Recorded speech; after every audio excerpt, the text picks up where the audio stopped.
I mean, give me a left-wing Hillary policy, like a really left-wing Hillary policy. I couldn't tell you, but that's... Exactly. Patrick Bet David, known for his sharp interviews, met his match when David Pakman stepped into the studio. What unfolded was a masterclass in debate where facts took center stage. Opinion of the U.S. has dramatically improved since Biden replaced Trump. I think that matters. I'm not an isolationist, so I think it's important that other countries respect the office of the presidency. And under Trump, it was a joke, you know, literally laughed at the UN, goes to India, mispronounces 10 Indian names, and the crowd is just leaving. It was a humiliation everywhere he went. So I think that's it's like a soft thing that I think is really good. So the fact that we're no longer feared is a good thing.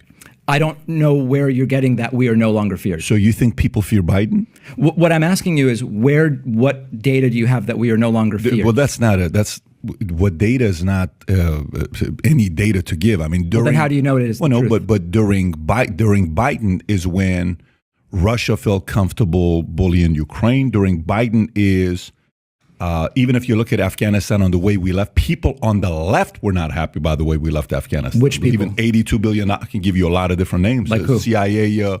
Who was the CIA guy that we had here who was on Philip Mudd with a Z? What's his name?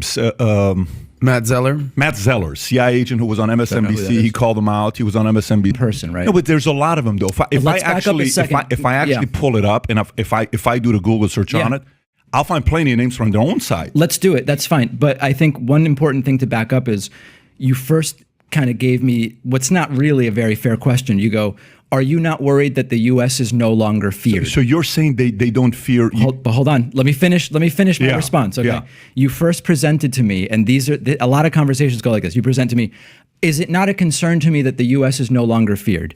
And I said, well, where are you getting that? Where's the data? You go, there is no data.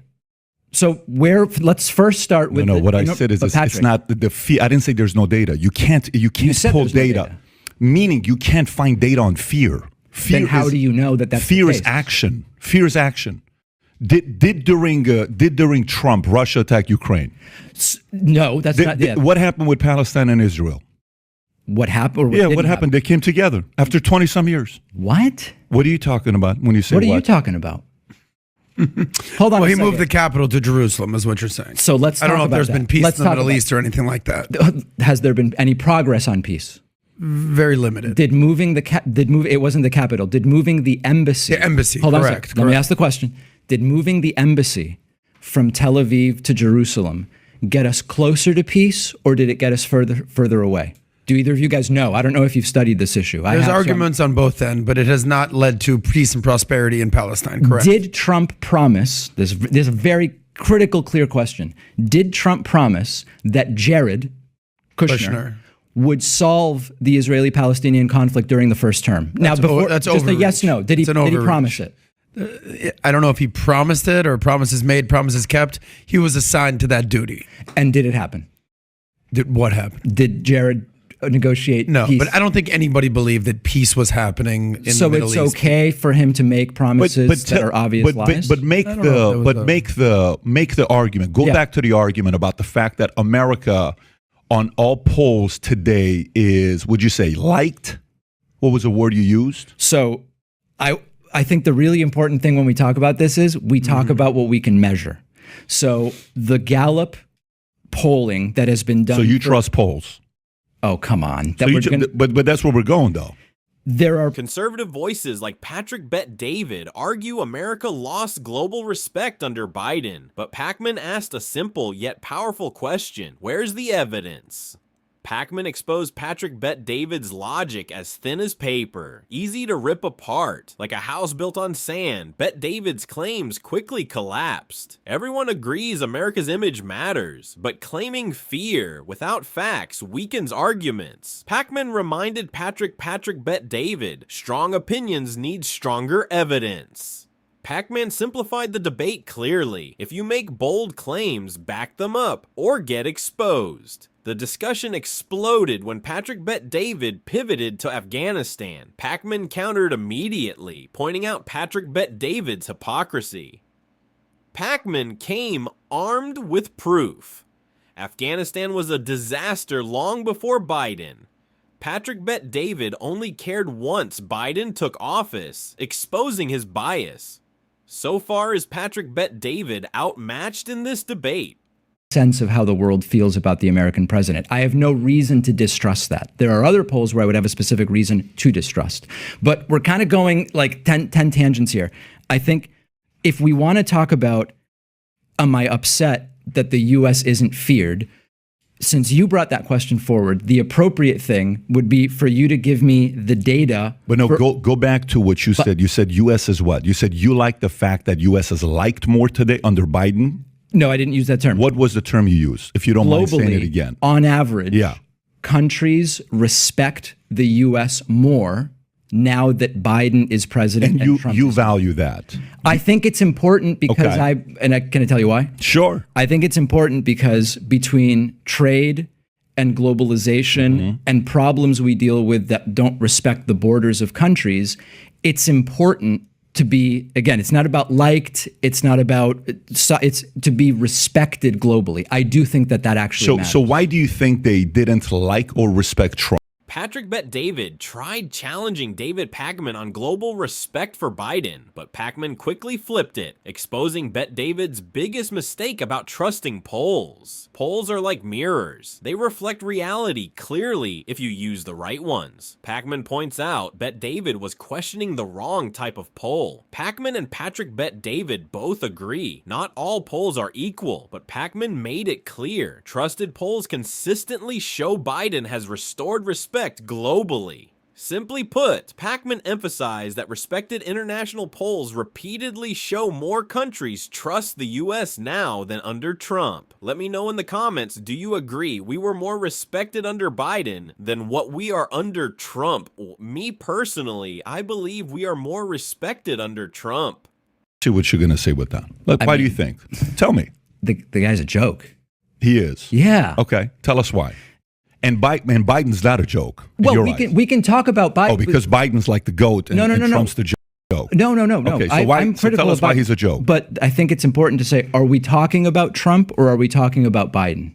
We can talk about both, identify but let's both. talk about them one at a time. Stay on Trump. Okay, Stay on Trump fair. when he says he's a joke. Tell us why you think he's a joke. Promises made that were not kept that he told us he was going to achieve for us. Let's look at some of them. I'm going to get rid of Obamacare and replace it with, his word, a beautiful replacement where everyone will have care and it's going to be affordable. Okay. Just flat out didn't happen. The one proposal that Republicans made would have led to 24 to 32 million people losing health care. I consider that a failure.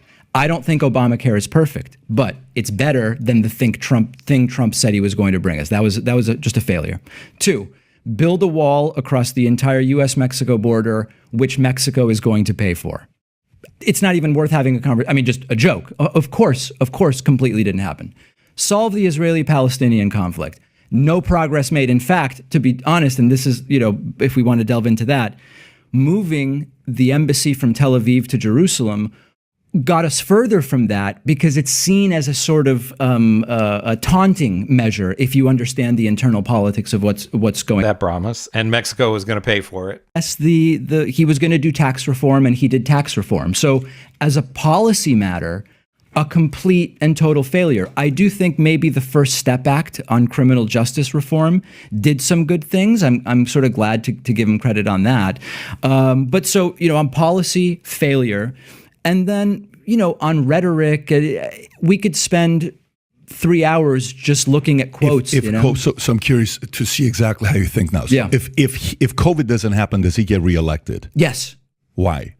Well, because his followers don't care about policy. I interview them all the time, and I say His followers don't care about policy. they don't care about achievements. They care about Hillary bad, Hillary Marxist, Hillary socialist. You think Owning the left. Hillary's good? Did I say that? No, I'm asking you. Oh, no. I don't think Hillary was a good candidate, and she's to my right. No, I don't think Hillary's good, but I thought she was better than Trump. She's to your right. She's to my right. Yeah, Hillary is She'd a be very a moderate conservative Democrat. yeah, in your world. Yeah. Got it. I mean, give me a left-wing Hillary policy, like a really left-wing Hillary policy. Point, but you're saying you would much rather have a Hillary than a Trump.